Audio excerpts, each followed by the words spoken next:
What's going on, guys? So that was kind of like the first test drive for the car for you guys. I gotta tell you, I love having the car finally on the road. Quickly to summarize what's been going on, maybe like a few weeks ago, I took the car into a local shop and they were gonna run a safety for me, but there was a couple things that I had to correct before I could get that safety certificate. Most of the stuff was electrical things, like light bulb wasn't working on my license plate, whatnot.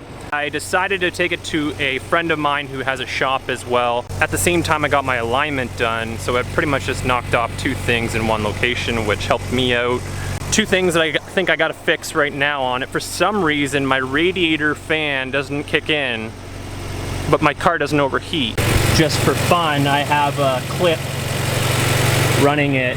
The fan won't engage. I don't know why. I'm gonna run some tests on it. I've seen a few videos online of how to diagnose it. Another thing is the exhaust. It is a little loud, a little too loud in my opinion, that it draws attention, and that's one thing I do not want. So I'll probably end up changing that out. Don't know when I will, but it's definitely gonna go.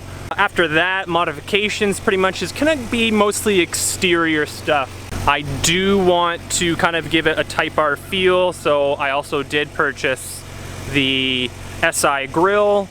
I purchased some side markers for the front fenders, and today, while I got this video running right now, I actually picked up a Type R wing, but it's gonna need a little bit of work. Once again, it's like the similar thing with the hood. Plasti dip over it, not well taken care of, but I got it so cheap and it was worth it for me because I didn't want to go and buy this new for like 250 bucks.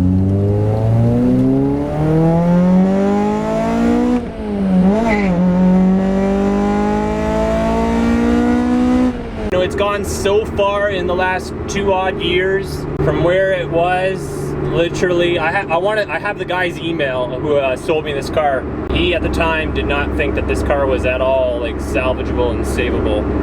It was, I'll be honest, the car was pretty far gone. There was moments where I didn't want to do anything, especially when engine bay was fine. But once I started working on the rear end at the bottom where the whole suspension system is and the trailing arm, and then I was dealing with the rust problems, I didn't want to work on the car at all.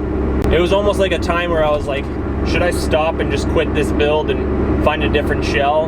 But I already put so much time inside the engine bay, it was better for me to keep on going. And I'm happy that I kept on going, because if I was waiting to find another shell, I feel like I would have never been able to find something for that cheap.